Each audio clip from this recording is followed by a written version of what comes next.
بسم الله الرحمن الرحيم الحمد لله وكفى وسلام على عباده الذين اصطفى أما بعد أعوذ بالله من الشيطان الرجيم بسم الله الرحمن الرحيم ولا تهنوا ولا تحزنوا وأنتم الأعلون إن كنتم مؤمنين وقال النبي صلى الله عليه وسلم لا يؤمن أحدكم حتى يكون هواه تبعا لما جئت به صدق الله العظيم وصدق رسوله النبي الكريم اللهم صل على سيدنا محمد وعلى آل سيدنا محمد وبارك وسلم. محترم بھائیوں، بزرگوں، ہمارا یہ ملک وطن عزیز صدیوں سے پیار محبت، بھائی چارہ، امن و شانتی کے ساتھ بستا چلا آیا ہے. یہی اس کی تاریخ ہے، اور کیوں نہ ہو، کیونکہ یہ دار الخلافہ ہے انبیاء اکرام علیہم الصلاۃ والسلام کا، حضرت آدم علیہ السلام کا، حضرت شیس علیہ السلام کا. حضرت آدم علیہ الصلاۃ والسلام کو ہندوستان ہی کے اندر اتارا گیا تھا، جس سے ایک بات یہ بھی سمجھ میں آتی ہے کہ تمام انسانوں کی جو اصلیت ہے اس میں سرزمین ہندوستان کا حصہ ہے. کیونکہ انسان جس مٹی سے پیدا ہوتا ہے اسی مٹی میں اس کو دفن کیا جاتا ہے، وہیں اس کا انتقال بھی ہوتا ہے، پہنچی وہیں پہ خاک جہاں کا خمیر تھا. تو ہمارے اور آپ کے پوری انسانیت کے خمیر میں حضرت آدم علیہ السلام کے واسطے سے سرزمین ہند کا حصہ ہے، اور یہ نبوت کا دار الخلافہ ہے. اور نبوت کا جو پیغام ہوتا ہے وہ پیار محبت کا ہوتا ہے، اخلاق، بلند ہمتی، ظلم ستم کو روکنا، امن و انصاف کو قائم کرنا ہر نبی کا مقصد ہوتا ہے. تو صدیوں سے وطن عزیز کی یہی داستان ہے کہ یہاں پیار و محبت سے لوگ رہتے آئے ہیں، ایک دوسرے کی تہذیب کا خیال رکھا گیا ہے. لیکن ابھی کچھ سالوں سے وطن عزیز کی صورت حال جو ہے وہ ہمارے سامنے ہے. ملک کو ایک خاص رنگ میں رنگ دینے کی سازش کی جا رہی ہے، اور اللہ سے قوی امید ہے کہ یہ سازش ناکام ہوگی، کیونکہ وَمَكَرُوا وَمَكَرَ اللَّهُ وَاللَّهُ خَيْرُ الْمَاكِرِينَ. باطل بھی تدبیریں کر رہا ہے اور اللہ بھی تدبیر کر رہا ہے، لیکن بہترین تدبیر اللہ تعالیٰ کی ہے. اللہ تعالیٰ ڈھیل دیتا ہے، لیکن ایک موقع ایسا آتا ہے جس میں اللہ رب العزت کی پکڑ آتی ہے اور معاملہ درہم برہم ہو جاتا ہے. حضرت علی رضی اللہ تعالی عنہ کا فرمان کہ کفر کی حکومت چل سکتی ہے، ظلم کی حکومت نہیں چل سکتی. ظلم ظلم ہے، جب بڑھتا ہے تو مٹ جاتا ہے. ظلم کی ٹہنی کبھی پھلتی نہیں، ناؤ کاغذ کی صدا چلتی نہیں. تو میرے بھائیوں، ہم اور آپ مسلمان ہیں، نبی اکرم صلی اللہ علیہ وسلم کی امت ہیں. ہمارے پاس بہترین کتاب ہدایت، نور ہدایت موجود ہے، قرآن مجید، جس میں ہمیں یہ سبق دیا گیا، ہمیں قدم قدم پر ہماری رہنمائی کی گئی کہ وَلَا تَهِنُوا وَلَا تَحْزَنُوا وَأَنْتُمُ الْأَعْلَوْنَ إِن كُنتُم مُؤْمِنِينَ، کہ تم پست ہمت نہ ہو، تم غمگین نہ ہو، دل تمہارا بیٹھ نہ جائے، تم کہیں کونے میں بیٹھ نہ جاؤ، بلکہ تم ہی کامیاب ہوگے اگر تم ایمان والے ہوگے. بس ایک ہی شرط ہے، کامل ایمان. اسی کامل ایمان کا مطالبہ ہے. ورنہ میرے بھائیوں، جب سے دنیا بنی ہے، جب سے حضرت آدم علیہ السلام بنے ہیں، تب سے یہ سلسلہ حق و باطل کا چلتے آ رہا ہے. کبھی شیطان مخالف تھا، کبھی شیطانی قسم کے لوگ مخالف رہے ہیں اور رہتے رہیں گے. لیکن ایسے ماحول میں ہمیں اور آپ کو کیا کرنا چاہیے؟ ہمیں وہی کرنا چاہیے جو اللہ تعالیٰ کا حکم ہے. ہمیں وہی کرنا چاہیے جو رسول اللہ صلی اللہ علیہ وسلم کی سیرت اور تعلیمات ہیں۔ اللہ تعالیٰ کا حکم کیا ہے؟ اللہ تعالیٰ کا حکم یہ ہے، لا ينهاكم الله عن الذين لم يقاتلوكم في الدين ولم يخرجوكم من دياركم ان تبروهم وتقسطوا اليهم ان الله يحب المقسطين۔ اللہ تمہیں منع نہیں کرتا ہے کہ اللہ تمہیں نہیں منع کرتا ہے ان لوگوں کے بارے میں جنہوں نے تم کو تمہارے ملک سے نہیں نکالا، تمہارے گھروں سے نہیں نکالا۔ کس بات سے؟ اس بات سے کہ تم ان کے ساتھ حسن سلوک کرو، نیکی کرو، اپنے اخلاق کا مظاہرہ کرو، انصاف کا معاملہ کرو، اس لیے کہ اللہ تعالیٰ انصاف کرنے والوں کو پسند فرماتے ہیں۔ نبی اکرم صلی اللہ علیہ وسلم کی تعلیمات کیا ہیں؟ نبی اکرم صلی اللہ علیہ وسلم کی تعلیمات یہ ہیں کہ اپنے برادران وطن کے ساتھ، اپنے پڑوسیوں کے ساتھ، عام لوگوں کے ساتھ حسن سلوک کا مظاہرہ کرو، ان کے ساتھ اخلاق کے ساتھ پیش آؤ، ظلم مت کرو، ناانصافی نہ کرو، اپنے کردار سے، اپنے اخلاق سے ان کو متاثر کرو۔ وہی کفار مکہ جنہوں نے اس مسلمانوں کو اور نبی اکرم صلی اللہ علیہ وسلم کو مکے سے نکال دیا، قتل کے منصوبے بنائے، آپ صلی اللہ علیہ وسلم کے سر کی قیمت 100 اونٹ رکھی، سرخ 100 اونٹ، کہ جو بھی آپ صلی اللہ علیہ وسلم کو پکڑ کر لائے گا، قتل کر کے لائے گا، اس کو 100 اونٹ دیے جائیں گے ہجرت کے موقع پر۔ لیکن جب وہ قحط سالی میں مبتلا ہوئے، تنگی میں مبتلا ہوئے، تو آپ صلی اللہ علیہ وسلم نے مدینے سے ان کے لیے سونا بھیجا تاکہ وہ اپنا کام چلائیں، خرچہ چلائیں، قحط سالی ان کی دور ہو جائے۔ سمامہ بن اسال رضی اللہ تعالی عنہ یہ یمن کے تھے، کفار مکہ ان کے ساتھ بدتمیزی سے پیش آئے، یہ اسلام قبول کر لیے تھے۔ انہوں نے کہا کہ میں یمن جا کر تمہارے قافلوں کو روک دوں گا، یا تجارتی قافلے جو یمن سے آتے ہیں میں ان کو روک دوں گا۔ تو کفار مکہ نے نبی اکرم صلی اللہ علیہ وسلم کو خط لکھا کہ سمامہ بن اسال اس طریقے سے کر رہے ہیں، اور جو ہے تمہارے بھائیوں کے جو بچے ہیں وہ بھوکے مر رہے ہیں، تم نے ہمارے سرداروں کو قتل کر دیا غزوہ بدر کے موقع پر، اب بچے بھی بھوک سے مرنے لگے ہیں، آپ توجہ دیجئے۔ نبی اکرم صلی اللہ علیہ وسلم نے خط لکھا حضرت سمامہ بن اسال رضی اللہ تعالیٰ عنہ کو کہ آپ اہل مکہ کے تجارتی قافلوں کے درمیان سے ہٹ جائے۔ نبی کے خلق عظیم تر نے سبھی کو اپنا بنا کے چھوڑا، وہ لوگ جن میں درندگی تھی انہی کو رہبر بنا کے چھوڑا۔ فتح مکے کا موقع ہے، سارے مکے والے ڈر رہے ہیں اب کیا ہوگا۔ نبی اکرم صلی اللہ علیہ وسلم نے فرمایا تم مجھ سے کیا امید رکھتے ہو؟ سب نے کہا کہ ہم آپ سے بھلائی کی امید رکھتے ہیں۔ مکے والوں نے کہا، کفار و مشرکین نے کہا ہم آپ سے بھلائی کی امید رکھتے ہیں، آپ نیک ہیں، شریف ہیں، اور ایک شریف بھائی کی اولاد ہیں، یعنی حضرت عبداللہ جو آپ صلی اللہ علیہ وسلم کے والد تھے، آپ کریم ہیں اور آپ کریم شخص کے بیٹے ہیں۔ آپ صلی اللہ علیہ وسلم نے فرمایا کہ میں آج وہی کہتا ہوں جو حضرت یوسف علیہ السلام نے اپنے بھائیوں سے کہا تھا کہ لا تثریب علیکم اليوم، آج تم پر کوئی ظلم زیادتی، کوئی زور زبردستی نہیں ہے۔ اذهبوا انتم الطلقاء، جاؤ تم سب آزاد ہو۔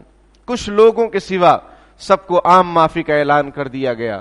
کچھ لوگ مکے کے اندر وہ تھے جو نبی اکرم صلی اللہ علیہ وسلم کی شان میں گستاخی کرتے تھے، آپ کو برا بھلا کہتے تھے، آپ کی برائی بیان کرتے تھے، ان کو قتل کا حکم دیا گیا۔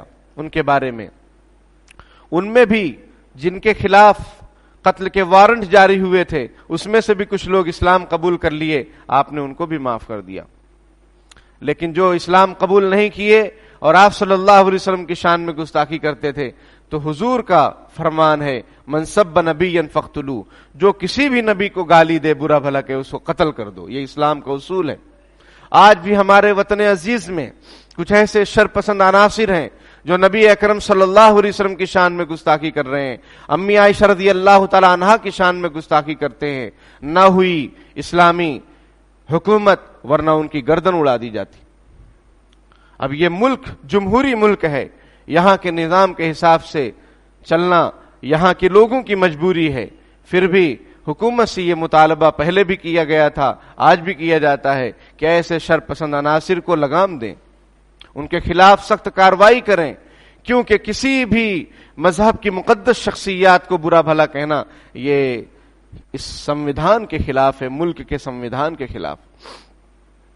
تو میرے بھائیوں، ہم لوگ اپنے دلوں میں عزم و حوصلے کو پیدا کریں، اپنے ایمان کو مضبوط کریں، خود احتسابی کریں۔ خود احتسابی کا مطلب ہوتا ہے اپنا حساب لینا۔ یہ بڑا مشکل کام ہے کہ آدمی اپنے آپ کی فکر کرے، اپنے عیوب پر نظر رکھے، اپنی کمیوں کی اصلاح کرے۔ یہ مشکل کام ہے، لیکن یہ پہلا کام ہے، یہ ضروری کام ہے۔ اس کے بغیر کوئی کام صحیح نہیں ہو سکتا ہے۔ اس لیے ہمارا جو سب سے پہلا کام ہے وہ یہ ہے کہ ہم اپنی ذات کی فکر کریں، اپنے عیوب، اپنے دلوں کے اندر جو عیوب ہیں، کمیاں ہیں، کوتاہیاں ہیں، اس کو دور کرنے کی کوشش کریں۔ جو بھی سستی ہے، غفلت ہے، اس کو دور کرنے کی کوشش کریں۔ جن گناہوں میں مبتلا ہیں ان گناہوں سے سچی پکی توبہ کریں۔ میرے بھائیوں، اگر ہم ملک کے حالات پر ہی تبصرہ کرتے رہیں گے، اخباروں ہی کی تلاوت کی جاتی رہے گی۔ تلاوت اس لیے کہہ رہا ہوں کہ صبح اٹھ کر قرآن پاک کی تلاوت کرنی چاہیے، اس کے بجائے قوم اخباروں کی تلاوت کرتی ہے، اخباروں کا مطالعہ ہوتا ہے۔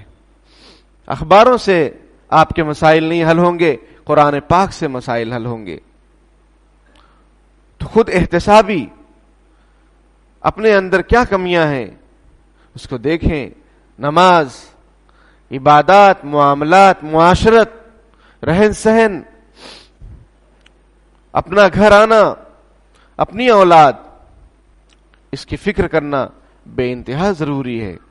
کامیابی کا پہلا زینہ خود احتسابی ہے، اپنا حساب لینا۔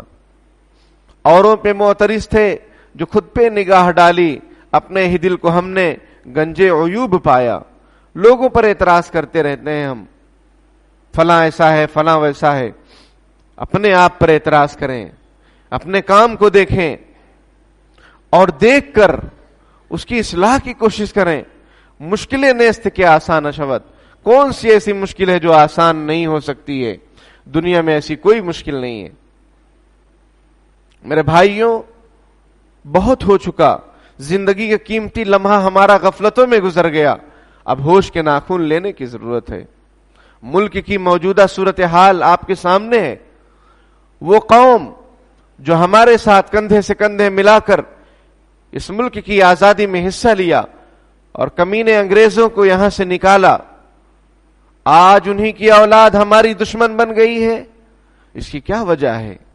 آج انہیں ہمارا نام پسند نہیں ہے، ہمارا کام پسند نہیں ہے، وہ ہمیں کہیں اور جانے کی تلقین کر رہے ہیں، وہ ہمیں پردیسی سمجھ رہے ہیں، وہ ہمیں باہری سمجھ رہے ہیں، گھسپیٹیے سمجھ رہے ہیں، اور وہ سمجھ ہی نہیں رہے ہیں، علل اعلان اس کا اظہار بھی کر رہے ہیں۔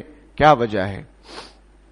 وجہ صاف ہے کہ ہمارے اگلوں نے اپنے ایمانی پاور کو باور کرایا تھا، ان کے سامنے ظاہر کیا تھا، اپنے اخلاق کو ان کے سامنے پیش کیا تھا، اپنے کردار کو ان کے سامنے دکھلایا تھا کہ ہم مسلمان کون ہوتے ہیں، اور مسلمان کون ہوتا ہے؟ جو زبان کا سچا ہو، وعدے کا پکا ہو۔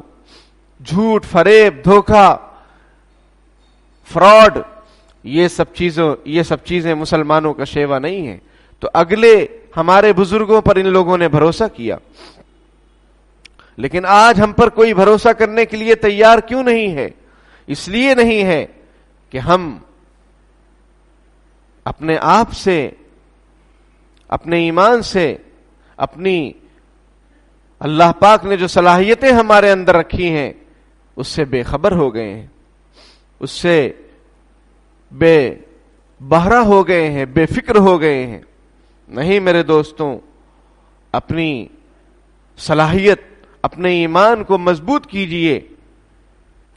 بکریوں کے چرانے والے کچھ افراد نے یہ طے کیا کہ ہم مسلمانوں میں اتحاد پیدا کریں گے اور مسلمانوں کے خلاف جو بھی طاقتیں ہیں اس کا سرنگو کریں گے، خلافت عثمانیہ کی بنیاد رکھیں گے. جب ان سے کہا گیا کہ تم لوگ تو بہت کم ہو اور تمہارے پاس تو ہتھیار بھی نہیں ہے، سامان بھی نہیں ہے، فوج بھی نہیں ہے، انہوں نے فرمایا ان کانت قوتنا لا تکفیہم فایماننا یکفیہم، اگر ہماری طاقت باطل کو کافی نہیں ہوگی تو ہمارا ایمان باطل کو کافی ہو جائے گا، ہمارا ایمان ان پر غالب آ جائے گا. اور اسی سنہرے سلسلے کی آخری کڑی سلطان عبد الحمید خان کو جب یہ کہا گیا، باطل کے نمائندے نے جب یہ کہا کہ سلطان آپ ضد چھوڑیے، ہمارے مطالبات کو مان لیجئے، آپ اور آپ کی سلطنت اس وقت اس کی کنڈیشن یہ ہے جیسے 32 دانتوں کے درمیان زبان کی ہوتی ہے، آپ گھر چکے ہیں. سلطان عبد الحمید نے کیسا ایمانی اور غیرت مندانہ جملہ استعمال فرمایا. سلطان عبد الحمید نے کہا کہ بالکل ہماری حالت اسی طرح ہو چکی ہے جیسے زبان کی 32 دانتوں کے درمیان ہوتی ہے، لیکن یاد رکھیے ایک وقت ایسا آتا ہے کہ دانت گر جاتے ہیں اور زبان صحیح سلامت باقی رہتی ہے. تو میرے دوستوں، نبی اکرم صلی اللہ علیہ وسلم نے ارشاد فرمایا ایک وقت تم پر ایسا آئے گا کہ ساری قومیں تم پر ٹوٹ پڑیں گی، ہر کوئی گٹھ بندھن کر لے گا کہ ان کو صفحہ ہستی سے ہٹاؤ، ان کو غلام بنا لو، ان کی مساجد، ان کے مدارس کو مسمار کر دو، ان کے دلوں سے ایمان کو چھین لو. آپ صلی اللہ علیہ وسلم فرمایا تھا کہ ایک وقت ایسا آئے گا کہ قومیں تم پر ٹوٹ پڑیں گی جیسے دسترخوان پر لوگ ٹوٹ پڑتے ہیں.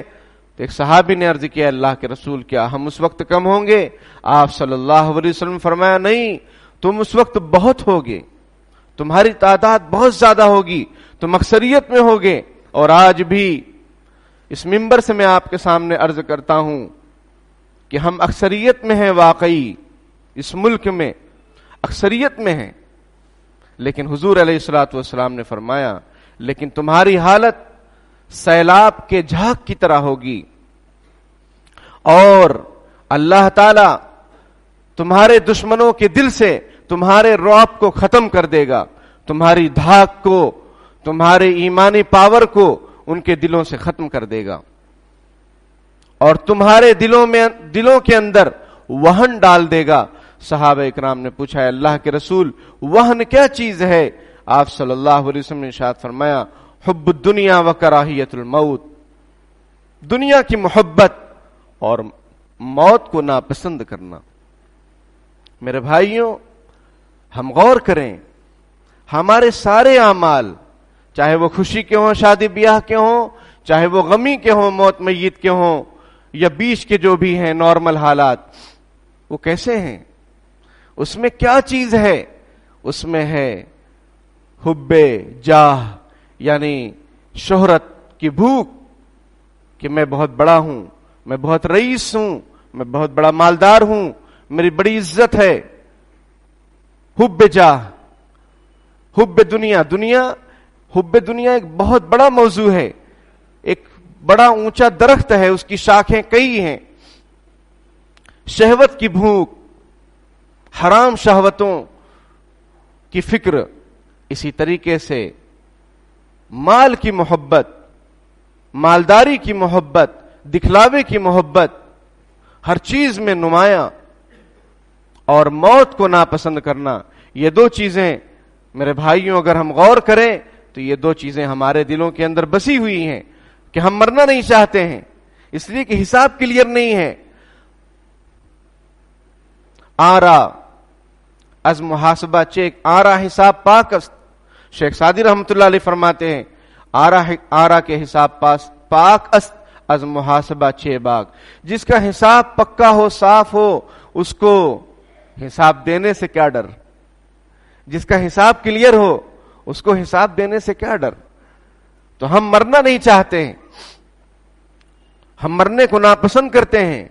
موت کو ناپسند کرنا یہ غلط نہیں ہے، لیکن ایک حدیث شریف اور سنیے، من احب لقاء اللہ احب اللہ لقاءہ، جو اللہ سے ملاقات کو پسند کرتا ہے اللہ بھی اس کی ملاقات کو پسند کرتا ہے، اور جو اللہ کی ملاقات کو ناپسند کرتا ہے اللہ بھی اس کی ملاقات کو ناپسند کرتا ہے. اس کا مطلب یہ ہے کہ جب مومن کا آخری وقت آتا ہے تو وہ اللہ سے ملنے کے لیے مشتاق ہوتا ہے. ہمارے نبی مشتاق تھے اللہ سے ملنے کے لیے. علامہ اقبال فرماتے ہیں، نشان مرد مومن باتو گویم چو مرگ آیت تبسم بر لب اوست، کہ مرد مومن کی نشانی میں تجھ کو بتلاتا ہوں کہ جب موت آتی ہے تو اس کے لبوں پر ہنسی ہوتی ہے، مسکراہٹ ہوتی ہے. میرے بھائیوں، یہ حضور علیہ الصلوۃ والسلام نے اپنی امت کو سمجھایا ہے پہلے سے ہی، اور حالات آپ صلی اللہ علیہ وسلم پر بھی تنگ ہوئے. آپ کو مکہ چھوڑنے پر مجبور کیا گیا. آپ غار ثور میں ٹھہرے اپنے رفیق سفر کے ساتھ، حضرت ابو بکر رضی اللہ تعالیٰ عنہ کے ساتھ. حضرت ابو بکر رضی اللہ تعالیٰ عنہ نے فرمایا، اللہ کے رسول، یہ کفار مشرکین یہ پہنچ چکے ہیں، اگر یہ نیچے نظر ڈالیں اپنے قدموں کی طرف تو ہم کو دیکھ لیں گے. آپ صلی اللہ علیہ وسلم نے ارشاد فرمایا، لا تحزن ان اللہ معنا. قرآن نے ذکر کیا کہ غم نہ کرو، اللہ ہمارے ساتھ ہے. حدیث شریف میں آپ صلی اللہ علیہ وسلم نے ارشاد فرمایا، ما ظنک یا ابا بکر باثنین اللہ ثالثہما. اے ابو بکر، ان دو شخصوں کے بارے میں تمہارا کیا خیال ہے جن کا تیسرا اللہ ہے، جن کا تیسرا اللہ ہے. تو میرے دوستوں، بھائیوں، بزرگوں، وہی اللہ آج بھی ہے، وہی لوگ آج بھی ہیں، وہی اللہ آج بھی ہے، وہی ایمان آج بھی ہے. لیکن وہ دل پیدا کرنے کی ضرورت ہے، وہ تعلق اللہ سے پیدا کرنے کی ضرورت ہے. انسان آج بھی ویسے ہی ہیں جیسے پہلے انسان تھے. ان کے بھی 2 ہاتھ 2 پیر تھے، ہماری ہی طرح تھے وہ، لیکن ان کا اندرون بہت پاورفل تھا، پہاڑوں کی چٹان کی طرح تھا. ان کو دریا کے اندر بھی راستہ مل جاتا تھا، ان کو جنگل کے اندر بھی جنگلی جانور راستہ بتا دیتے تھے. ان کی نگاہوں سے لوگ کانپ اٹھتے تھے. لیکن آج ہم ہیں اور آپ ہیں کہ فکر میں مبتلا ہیں، ٹینشن میں مبتلا ہیں. خوف و ہراس کو اپنے پاس آنے نہ دیں. ولا تہنوا ولا تحزنوا، غمگین نہ ہو، پست ہمت نہ ہو. تم ہی سر بلند رہو گے اگر تم ایمان والے رہو گے، اگر تم ایمان پر جمے رہو گے. اس لیے کہ میرے بھائیوں، مومن کبھی نا امید نہیں ہوتا ہے، کافر نا امید ہوتا ہے. اور مومن کبھی پست ہمت نہیں ہوتا ہے، اس لیے کہ اس کو اپنے قوت بازو پر ناز نہیں ہوتا ہے، اس کو اللہ پر ناز ہوتا ہے. وہ اللہ پر بھروسہ رکھتا ہے کہ میرا اللہ میرے ساتھ ہے. حضرت ابراہیم علیہ السلام کو آگ کے اندر ڈالا جانے لگا. حضرت جبریل علیہ السلام آئے اور پوچھا مدد چاہیے. انہوں نے کہا حسبی اللہ و نعم الوکیل، اللہ میرے لیے کافی ہے اور وہ بہترین کارساز ہے. اور جب ابراہیم علیہ السلام کو آگ میں ڈالا گیا، اللہ تعالیٰ نے آگ کو حکم دیا، قلنا یا نار کونی بردا وسلاما علی ابراہیم.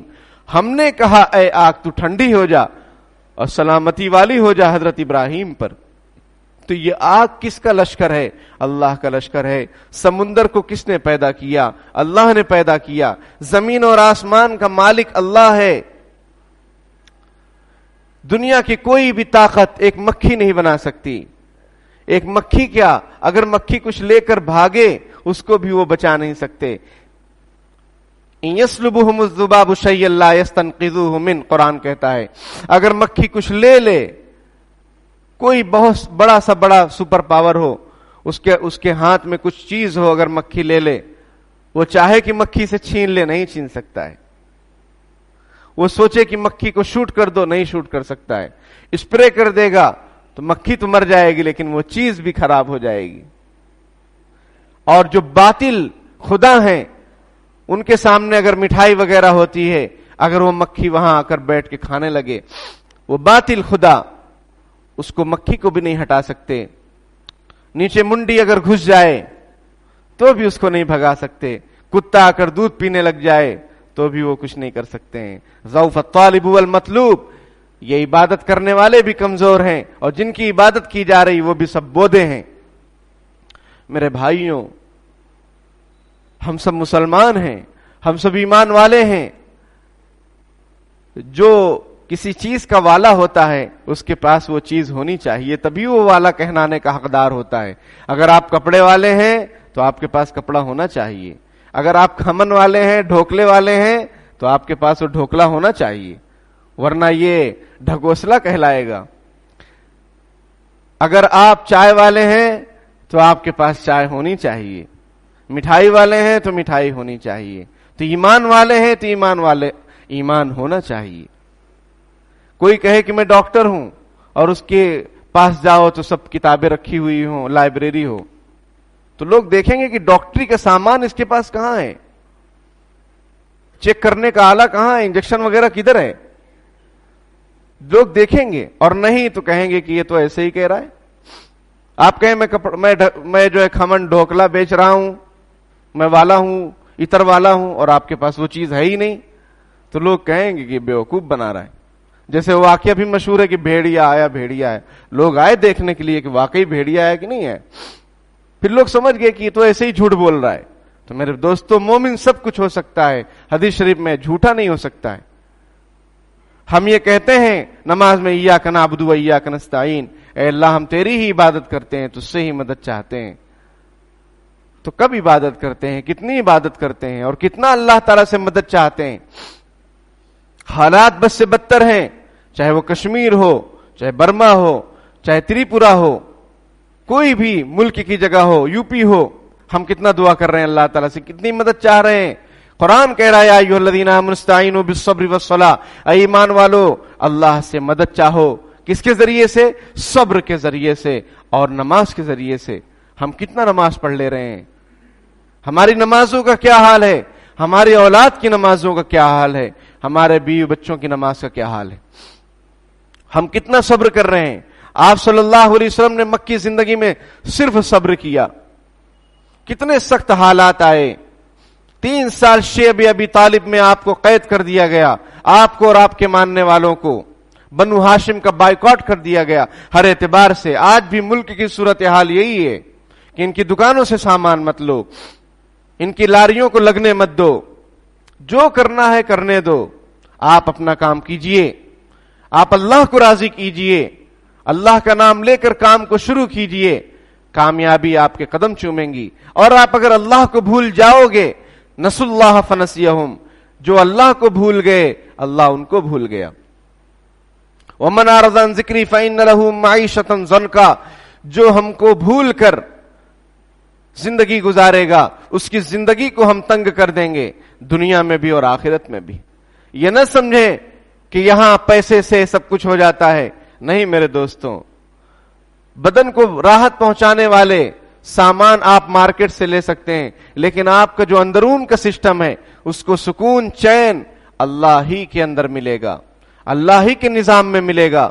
الا بذکر اللہ تطمئن القلوب، سنو کان کھول کر، دلوں کو اطمینان اللہ کی یاد سے ہی ملتا ہے. بعض مفسرین نے اس کی تفسیر فرمائی کہ اللہ کی یاد یعنی اللہ کے قرآن سے سکون ملے گا.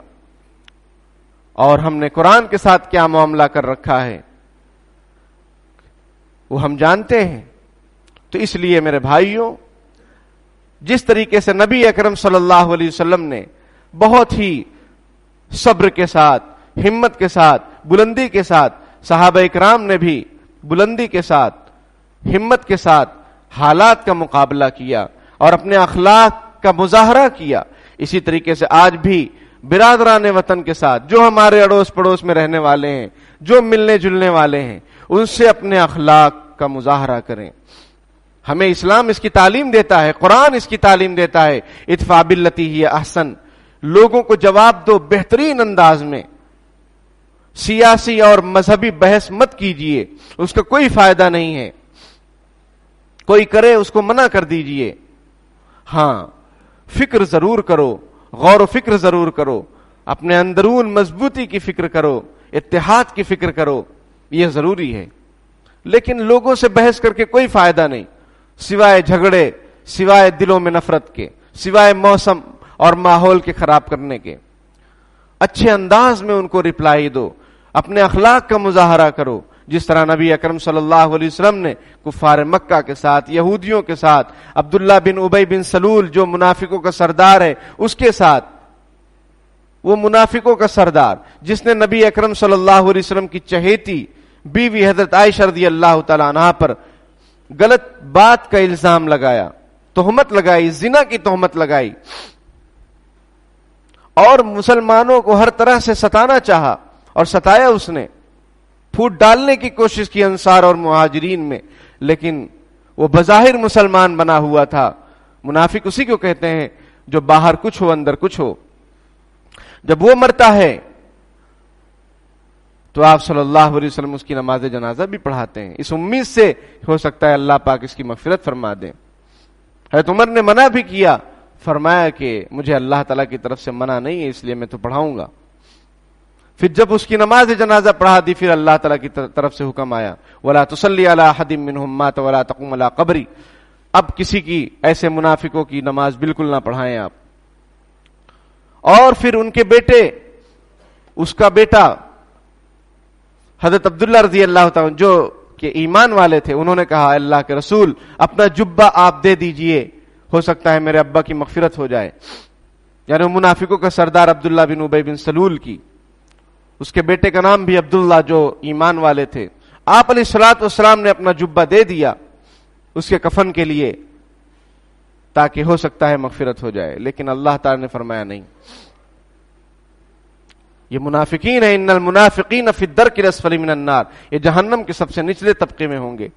تو میرے بھائیوں، کیسے بھی حالات ہوں، کیسے بھی موسم ہو، اپنے اخلاق، اپنے کردار کا سودا مت کیجئے، اپنے ایمان کی فکر کیجئے، اس کو مکمل اور مضبوط کرنے کی فکر کیجئے.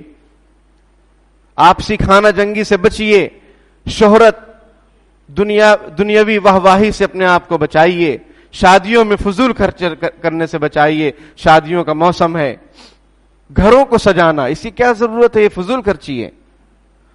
برادران وطن سجاتے ہیں، ابھی سجا رہے تھے وہ لوگ دیوالی کے موقع پر، آپ بھی سجا کر انہی کی نقل اختیار کر رہے ہیں. آپ کے اور ان کے گھر میں کوئی فرق ہونا چاہیے، آپ کے چہرے میں اور ان کے چہرے میں کوئی فرق ہونا چاہیے، آپ کے لباس میں اور ان کے لباس میں فرق ہونا چاہیے. یہی اسلام کا تقاضا ہے. گاڑیوں کو سجا رہے ہیں، اسی طریقے سے فالتو اور فضول دعوتیں دے رہے ہیں، خوب سے خوب طرح طرح کے کھانے میں پیسہ خرچ کر رہے ہیں.